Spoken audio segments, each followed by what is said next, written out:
வணக்கம் நண்பர்களே, இயற்கை இளமை சேனலில் மீண்டும் உங்கள் கவிதா. எல்லோரும் எப்படி இருக்கீங்க? நல்லா இருக்கணும். அதை தான் எப்பயுமே நான் கடவுள்கிட்ட கேட்பேன். இன்றைக்கி நம்ம என்ன செய்ய போகிறோம்னா, நம்மளுடைய மீட் மசாலா வச்சு என்னுடைய ட்ரைனிங் ஒரு மசாலா கிரேவி பண்ண போகிறாங்க. நம்ம எப்பயுமே நம்மளுடைய மசாலாவில் கலர் இருக்காது, கெமிக்கல் இருக்காது. கலருக்கோசம் நான் காஷ்மீர் மிளகாய் கூட யூஸ் பண்ண மாட்டேன். இப்போ பாருங்கள், சின்ன வெங்காயம் 100 கிராம், இஞ்சி பூண்டு தட்டினது, 2 தக்காளி, தேவையான கருவேப்பிலை கொத்தமல்லி, தேவையான எண்ணெய். நீங்கள் எந்த எண்ணெய் வேணாலும் எடுத்துக்கலாம் தாளிக்கிறதுக்கு. அப்போ நம்ம என்ன செய்ய போகிறோம்னா, நம்ம இன்றைக்கி எல்லாருமே என்ன கேள்வி கேட்குறதுன்னா, இந்த மீட் மசாலாவில் என்னென்ன வைக்கலாங்க? நண்டு, இறால், கனவா, எல்லா வகையான மீன் செய்யலாம். அதே மாதிரி வெஜ்ஜு குருமா வெத்தலை வள்ளிக்கிழங்கு, ஆள்வள்ளிக்கிழங்கு, சுருள்வள்ளிக்கிழங்கு, உருளைக்கிழங்கு, சேப்பக்கிழங்கு, கருணக்கிழங்கு எல்லாத்துலேயுமே பொடியாக அரிஞ்சிட்டு வேக வச்சு ஒரு கிரேவி மாதிரி நீங்கள் பண்ணிங்கன்னா ரொம்ப ரொம்ப நல்லாயிருக்கும். எண்ணெயில் நம்ம சின்ன வெங்காயம் போட்டு வதங்கினோடனே நம்ம இஞ்சி பூண்டு தட்டி வச்சுருக்குறோம்ப்பா. தட்டி தான் நம்ம யூஸ் பண்ணுவோம். அதனால் நம்ம தட்டி வச்சுருக்கிற இஞ்சி பூண்டு நம்ம போட போகிறோம். இஞ்சி பூண்டு போட்டு நல்லா வதங்கின பிறகு நம்ம கட் பண்ணி வச்சுருக்க 2 தக்காளி பழம்.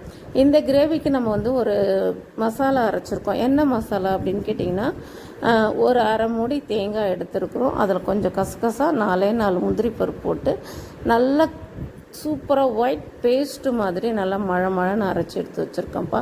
ஆக்சுவலாக நான் இந்த மாதிரி பேஸ்ட்டு மாதிரி போட்டு நான் செய்ய மாட்டேன். உங்களுக்கு தெரியும், நான் அந்த மாதிரி மீட் மசாலா போட்டு ஏற்கனவே வடகம் தாளித்து ஒரு குழம்பு வச்சுருக்கேன். ஆனால் இன்றைக்கி என்னோடய ஸ்டாஃப்ங்களுக்கு பிடிச்ச மாதிரி நம்ம மசாலா அரைச்சி வச்சுருக்குறோம். அதாவது பேஸ்ட்டு அரைச்சி போட்டிருக்கோம். இப்போ நம்ம நல்லா வதங்கின பிறகு தேவையான அரிஞ்சு வச்சுருக்கிற 2 தக்காளி நம்ம போட போகிறோம். இதுக்கு தக்காளி நீங்கள் அதிகமாக போட தேவையில்லை. சின்ன வெங்காயமே நல்ல டேஸ்ட் கொடுக்கும், ஒரு ஸ்வீட்னஸ் கொடுக்கும். அதனால் நம்ம இது வரைக்கும் சின்ன வெங்காயத்தில் உங்களுக்கு நான் கிரேவி செஞ்சு காமிச்சதில்லை. அதனால் நான் சின்ன வெங்காயம் 100 150 கிராம் எடுத்து பொடியாக அரிஞ்சு போட்டு நான் செஞ்சுருக்கேன்ப்பா. இந்த மாதிரி நீங்கள் வதக்கும் போதே கல் உப்பு, கொஞ்சம் மஞ்சத்தூள் போட்டுக்குங்க. என்னுடைய ஸ்டாஃப்ங்களுக்கு நான் எப்பயுமே நான் செய்கிற மசாலாவாக இருந்தாலும் சரி, சமையல் விதமாக இருந்தாலும் சரி, எல்லாருக்குமே எல்லாமே சொல்லி கொடுத்துருப்பேன்.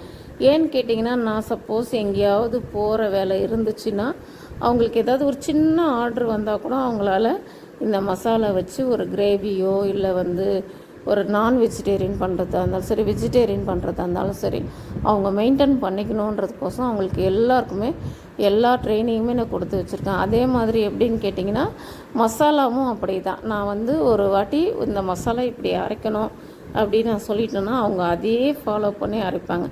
நாங்கள் இன்றைக்கி ஒரு மசாலா அரைச்சோன்னு வச்சுங்களேன், இன்றைக்கி நாங்கள் ஒரு கிரேவி பண்ணி பார்ப்போம். அதே மசாலா ஃபுல்லாக நாங்கள் பேக்கெட் போட்டுனோம். திருப்பி எங்களுக்கு அதே மசாலா ஒரு நாள் விட்டு மறுநாள் எங்களுக்கு தேவை அப்படின்னாலும் நாங்கள் திருப்பி அந்த மசாலா அரைக்கும் போது நாங்கள் திருப்பி ஒரு கிரேவி வச்சு டேஸ்ட் பார்ப்போம். இப்போ நம்ம கழுவி வச்சுருக்கிற கறியை போட்டாச்சு. இந்த கறி மஞ்சத்தூள், கொஞ்சோண்டு லெமன் போட்டு உப்பு போட்டு நாங்கள் அலசி எடுக்கிறது. இது நாங்கள் எப்பயுமே செய்கிறது. அதனால் அலசி வச்சுருந்த கறியை நம்ம இப்போ நம்மளுடைய மசாலா கூட போட்டாச்சு. இப்போ நம்ம போட்ட பிறகு நல்லா வதங்கணும். வதங்கி கறியிலேருந்து தண்ணி நமக்கு வெளியில் வரும். அப்போ தான் நம்மளுடைய மீட் மசாலா போடணும். கவிதாம்மா, நீங்கள் உங்களுடைய மீட் மசாலா இருக்குது, நீங்கள் போட்டுட்டீங்க. என்கிட்ட இந்த மாதிரி மீட் மசாலாவில், ஆனால் நீங்கள் செய்கிற கிரேவி மாதிரி எனக்கு வீட்டில் நான் செய்யணுன்னா ரொம்ப சிம்பிள் தான்ப்பா. கொஞ்சமாக தனியா எடுத்துக்கோங்க, மிளகு, ஜீரகம், அதுக்கப்புறம் பட்டை வகை எல்லாமே எடுத்துக்கோங்க. கூடவே புதினாவை நிறையா புதினாவை எடுத்து கை நிறையா எடுத்து வச்சு எண்ணெயில் எல்லாமே பொன்னிறமாக வறுத்து, அதோட இந்த புதினாவையும் எண்ணெயில் வறுத்து அரைச்சி எடுத்திங்கன்னா இதே மாதிரி மீட் மசாலா நமக்கு கிடைக்கும். நீங்கள் போட வேண்டிய கறிப்பட்டை வகை எல்லாமே போட்டு தான் நீங்கள் எடுக்கணும். இந்த மாதிரி கறிக்குழம்பு தூள், இந்த மாதிரி மீட் மசாலா இது வைக்கும்போது இதில் வெந்தயமும் பெருங்காயமும் நாங்கள் சேர்க்காம செய்கிறது தான் எங்களுடைய சீக்ரெட்டு. அந்த சீக்ரெட்லாம் நான் இப்போ வைக்கிறதே இல்லைப்பா. எல்லாத்தையுமே நான் உங்களுக்கு சொல்லி கொடுத்துருக்குறேன். எல்லாருமே செய்யலாம். ஓகேவா? இதுதான் நம்மளோட மீட் மசாலா. இது நீங்கள் ஃப்ரெஷ்ஷாக செய்யணும்னு ஆசைப்பட்டால் இந்த மெத்தடில் நான் சொன்ன மாதிரி மிளகு, ஜீரகம், வெந்தயம், பெருஞ்சீரகம், மஞ்சள் எடுத்துக்குங்க. கூடையே கட்டை வகை எல்லாமே எடுத்து அரைச்சி நீங்கள் புதினாவை, ஃப்ரெஷ் புதினாவை அது கூட சேர்க்கணும். நீங்கள் நான் சொன்ன பட்டை வகையிலேருந்து மிளகு, ஜீரகம், வெந்தயம் இல்லாமல் மிளகு, ஜீரகம், அதுக்கப்புறம் பெருஞ்சீரகம், தனியா, காஞ்ச மிளகாய் இது எல்லாமே எண்ணெயில் வறுத்துட்டு அது கூட இந்த பச்சை புதினாவும் சேர்த்து வதக்கி அரைச்சிங்கன்னா மீட் மசாலா ரெடி. இப்போ நான் சொன்ன பேஸ்ட்டும் போட்டாச்சு. உங்களுக்கு வந்து இந்த மீட் மசாலா ஃப்ரெஷ்ஷாக செய்கிறதுக்கோசம் சொல்லியிருந்தேன். ஆனால் நீங்கள் வீடியோ பார்த்துருப்பீங்க. ஸ்டெப்ஸ் பை ஸ்டெப்பாக நான் என்னென்ன போட்டேன் அப்படின்னு. நான் போடலப்பா, என்னோடய ஸ்டாஃப் போட்டாங்க. ஸோ நான் வந்து இப்போ நல்லா அந்த எண்ணெய் பிரிஞ்சு வெளியில் வந்தோன்னே நம்ம அரைச்சி வச்சுருந்தோம் இல்லையா, அந்த பேஸ்ட்டும் நம்ம போட்டாச்சு. போட்டதுக்கப்புறமா நாங்கள் என்ன பண்ணோம்னா ஒரே ஒரு கொதி தான். எப்பயுமே உங்களுக்கு எல்லாருக்குமே தெரியும், தேங்காய் அரைச்ச சாந்து நம்ம எப்போ போகிறோமோ அடுத்த செகண்ட் ஒரு கொதி வந்தோடனே அடுப்பை கண்டிப்பாக ஆஃப் பண்ணிடணும். உங்களுக்கு நல்லா தெரிஞ்சிருக்கும், நான் வந்து வதக்கிற முறையும் என்னோடய ஸ்டாஃப் வதக்கிற முறையும் நிறையா டிஃப்ரெண்ட் தெரிஞ்சிருக்கும். ஸோ அப்படி தான் ஒவ்வொருத்தவங்க ஒரு டைப்பில் வதக்குவாங்க, செய்வாங்க இல்லையா. ஸோ அவங்க வதக்கும் போது நீங்கள் நான் கண்டிப்பாக டிஃப்ரெண்ட் கண்டுபிடிச்சிருப்பீங்க. இவ்வளோதான் நம்மளோட மீட் மசாலா. பாருங்கள், ஒரு கொதி வந்துச்சா, அவ்வளோதான். அடுப்பு ஆஃப் பண்ணிட்டு மேலாப்பில் கருவேப்பிலை, கொத்தமல்லி போடுங்க. இது வந்து சாதம் மட்டும் கிடையாது, இப்போ தோசை, சப்பாத்தி, பரோட்டா, நான், அட்லீஸ்ட் நீங்கள் ஒரு ப்ரெட் இருந்தால் கூட நீங்கள் இந்த மாதிரி வச்சு செஞ்சு சாப்பிட்டு பார்த்தீங்கன்னா செம்மையாக இருக்கும்.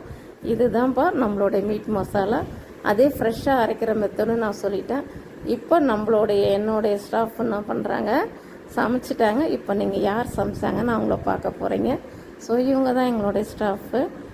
எப்படி இருந்தது நீங்கள் ஒரு கமெண்ட் போடுங்க. ஓகே, உங்களுக்கும் வேணும்னா, உங்களுக்கு மசாலா வேணும்னா நீங்கள் ஆர்டர் போட்டுக்கலாம். தேங்க்யூ.